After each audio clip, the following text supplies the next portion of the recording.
Weeks before the general elections 2024 IE 100, the list of the 100 most powerful Indians this year maps the lay of the land, the BJP holding strong, the opposition trying to hold it together.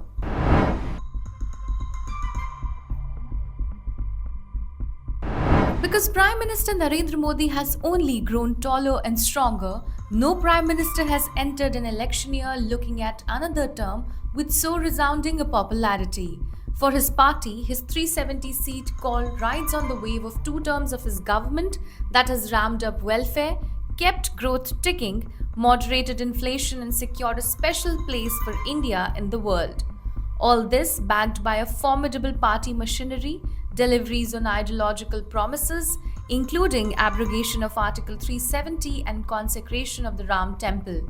Most criticism, centralization of power, use of agencies, undermining of institutions, shrinking space for dissent, minority representation, bounces off as he frames it as the rage of the Congress on-seer regime. A double bill, the G20 summit where New Delhi secured a consensus at the global high table and conducting the Pran Pratishtha at Ayodhya, sending a message loud and clear that to him the state's engagement with religion was no breach of a line, he was only drawing a new one. Modi carries the burden of the NDA's target of 400 seats in the upcoming general elections almost entirely on his shoulders. If he returns, what new chapters will he script in governance and politics towards his promise of making India the third largest economy in the world? How he steers the wheel on delimitation, center-state relations and social harmony will shape his legacy.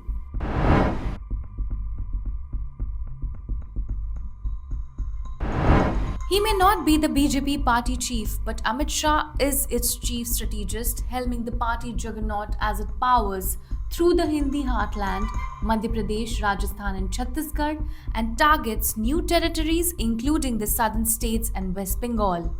His long political personal arc with the Prime Minister and its steady climb upward set the tone and tenure for the rank and file right from the very top. Shah piloted the 3 bills that overhauled India's British-era criminal justice system.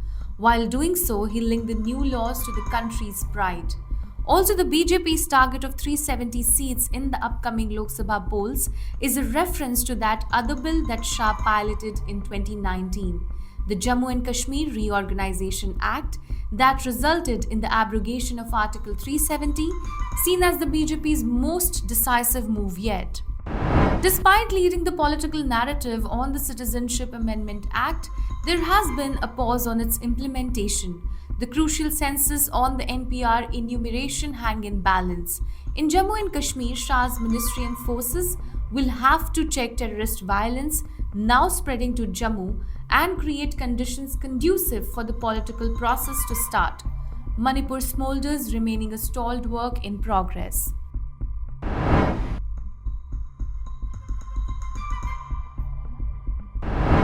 Bhagwat is the Sar Sangchalak of the RSS when the Sangh Parivar celebrates its longest uninterrupted innings in power. Article 370 and the Ram Temple, its key ideological milestones, have been reached. With PM Modi underlining in his January 22 speech that the temple marks a journey from Ram to Rashtra and Dev to Desh, the RSS knows that a 3rd term for the BJP means its influence is only going to touch more and more aspects of governance. The presence of Bhagwat beside Modi as the PM conducted the Pran Pratishtha at the Ram Temple sent out a powerful signal.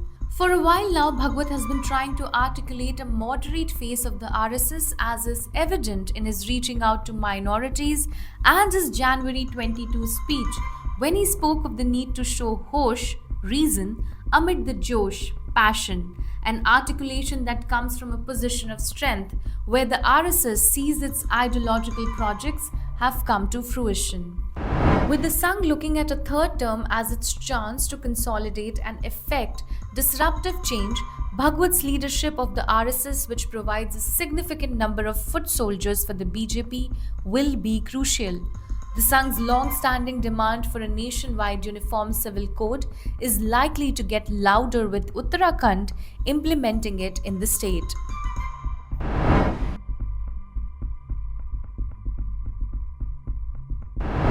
Blending erudition, sagacity, and tact, Chief Justice D.Y. Chandrachud has led the Supreme Court in a fractious, polarized polity. In a crucial election year with the opposition fragmented, every observation, every verdict is closely watched, including how he handles cases of judicial review, reshapes the collegium, and the internal processes of judicial reform. The CJI-led bench settled once and for all legal doubts over the integration of J&K into the Indian Union, ruling in favor of the centre's decision to abrogate Article 370. He gently but firmly put his foot down in favor of the basic structure of doctrine. Amid criticism that the Supreme Court was too often giving the executive a free pass, came its unanimous decision striking down electoral bonds. His stint ends in November, 6 months into the new government's term.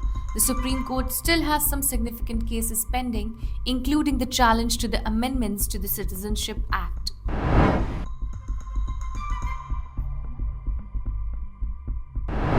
Almost 5 years into his job as Union External Affairs Minister, the thinker, diplomat, politician has emerged as the Modi government's most articulate voice on the global stage.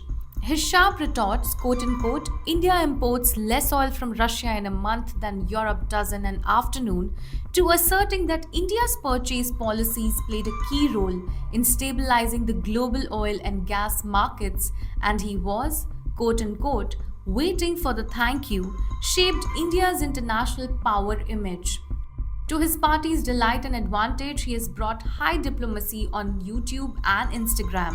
The Israel-Hamas war, however, tested India's diplomacy, with the government having to qualify its ringing endorsement of Israel by later adopting a more balanced position. As the US accused an Indian official of plotting to kill Khalistan separatist G.S. Pannu, Jai Shankar worked the phones and held in-person meetings with the Americans.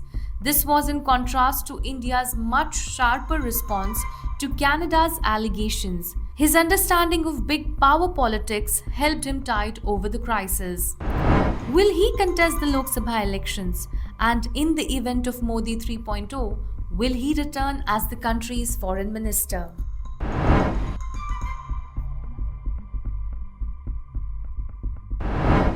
Because as Chief Minister of the state with the largest number of Lok Sabha constituencies, Yogi Adityanath is the man in the hottest of hot electoral seats.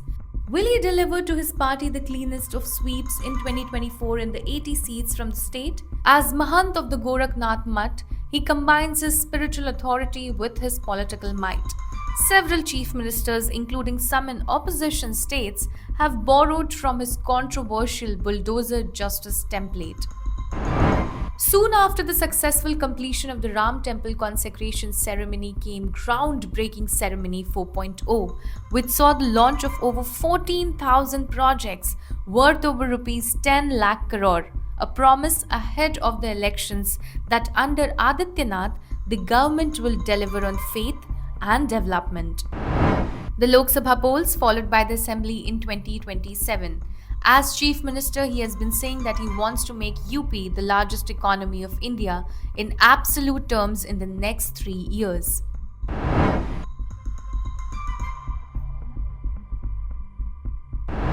Rajnath Singh has wide administrative and political experience and has been the Prime Minister's senior-most colleague in the cabinet. Having served both as a defense and home minister, he has a comprehensive view on national security. Known to be dependable and self-effacing, both in good times and in crisis, Singh enjoys goodwill among politicians across party lines.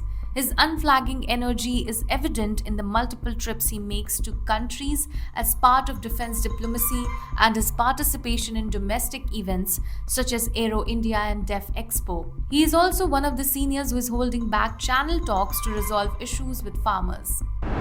As a troubleshooter for the BJP and the government, Singh's intervention was sought to avoid any embarrassment for the party after it won the Rajasthan elections.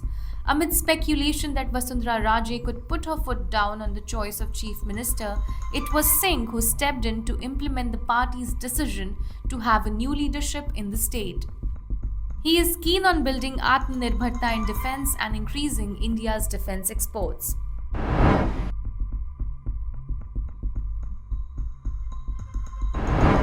As India's first full-time and the longest-serving woman finance minister, Sitharaman has been credited for presenting a fiscally prudent budget just before elections.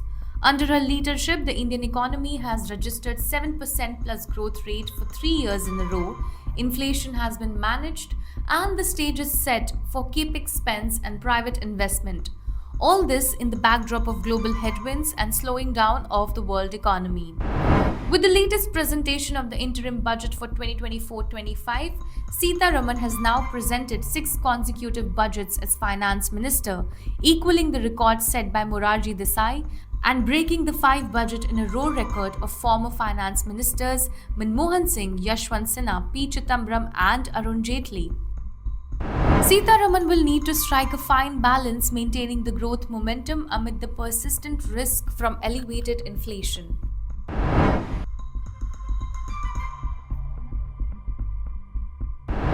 As the man leading the BJP organization into the Lok Sabha elections, JP Nadda has his task cut out.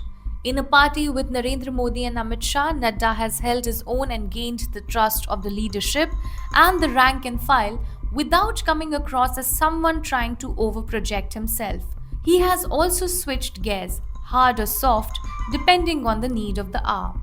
In the recent assembly elections to 5 states, seen as the semi-final to the Lok Sabha polls, the BJP under his leadership won convincingly in Rajasthan and Madhya Pradesh, where exit polls had predicted a tight contest. The party also won Chhattisgarh, where it was seen as lagging behind the Congress during the campaign. In West Bengal, where the party is logged in a tough fight with the TMC for political space, Nadda has taken the gloves off. For instance, after the Sandesh Khali incident, he promptly constituted a high-powered BJP committee under Union Minister Annapurna Devi to file a report on allegations of rape made by women in Sandesh Khali. Nadda, who has been re-nominated to the Rajya Sabha, will focus all his energies on the BJP's campaign for the Lok Sabha polls as the party aims to return to power for the 3rd time.